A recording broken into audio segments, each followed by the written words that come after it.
Maligayang pagbisita at pagbabalik po sa ating munting channel. Narito na po, ang karugtong ng ating istorya. Ang paglalakbay ng kaluluwa ni Mia sa pugad ng mga espiritu. Matapos ang burol, ang kaluluwa ni Mia ay hindi agad natagpuan ang kapahingahan. Isang malamig na liwanag ang gumabay sa kanya papunta sa isang kakaibang lugar, isang mundo na puno ng malalabong anino at kumikislap na mga alitaptap.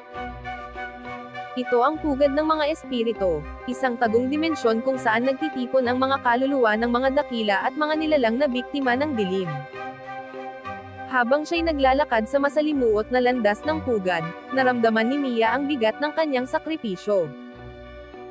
Ang mga puno roon ay tila nagmamasid, ang hangin ay puno ng mga bulong na hindi niya maunawaan.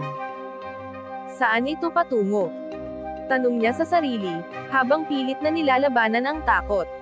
Ang tagapagbantay ng pugad. Sa gitna ng kanyang paglalakbay, isang makapangyarihang espiritu ang nagpakita. Ito ay si Tagibanwa, ang tagapagbantay ng mga kaluluwa sa lugar na iyon. Ang kanyang anyo ay isang pinaghalong tao at liwanag, na parang naglalagablab sa kalinawan ng espiritual na lakas. Mia, wika ni Tagibanwa, ikaw ang huling dumating sa aming pugad. Ngunit ang iyong kaluluwa ay puno ng kaguluhan. Narito ka hindi upang magpahinga, kundi upang pagdaanan ang pinakamahalagang bahagi ng iyong misyon. Anong misyon? Tanong ni Mia, puno ng pagkalito. Hindi ba't nagawa ko na ang lahat? Nagbuwis ako ng buhay para sa bayan. Ngunit tumugon si Tagibanwa, ang sakripisyo mo ay simula pa lamang. Ang puwersa ng dilim ay hindi patapos.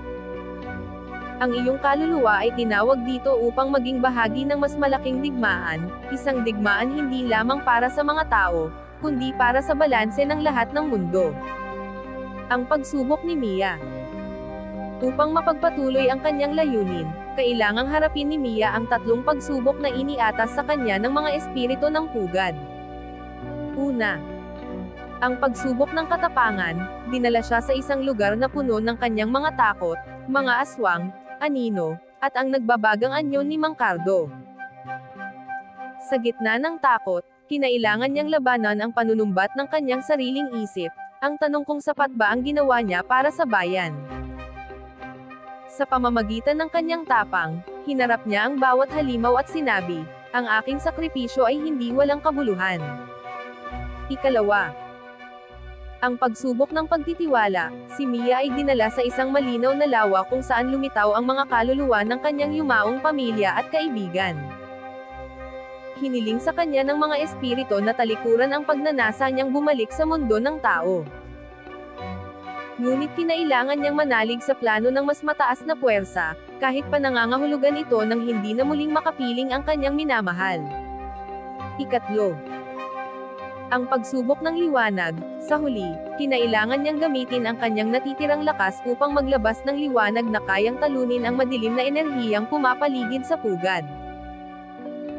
Sa pagsubok na ito, naalala niya ang kanyang tapang noong buhay pa siya, at sa isang malakas na sigaw, naglabas siya ng isang alon ng liwanag na nagbago sa pugad. Matapos malampasan ang tatlong pagsubok, ibinunyag ni Tagibanwa ang tunay na layunin ni Mia.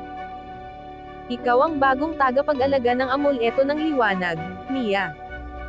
Sa iyong bagong anyo bilang espiritu, ikaw ang magiging gabay ng mga bayan na nangangailangan ng tulong laban sa dilim.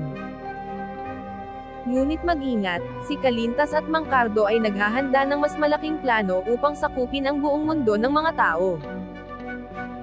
Ang amuleto na minsang hawak ni Mia noong buhay pa siya ay muling lumitaw, ngunit sa pagkakataong ito, naging bahagi na ito ng kanyang kaluluwa. Ako ang magiging liwanag sa dilim, wika niya, puno ng determinasyon. Hanggang dito na lang po muna. Maraming salamat po sa pakikinig. Pwede po bang humingi ng subscribe? Bilang pagsuporta sa ating munting channel. Hanggang sa susunod po muli.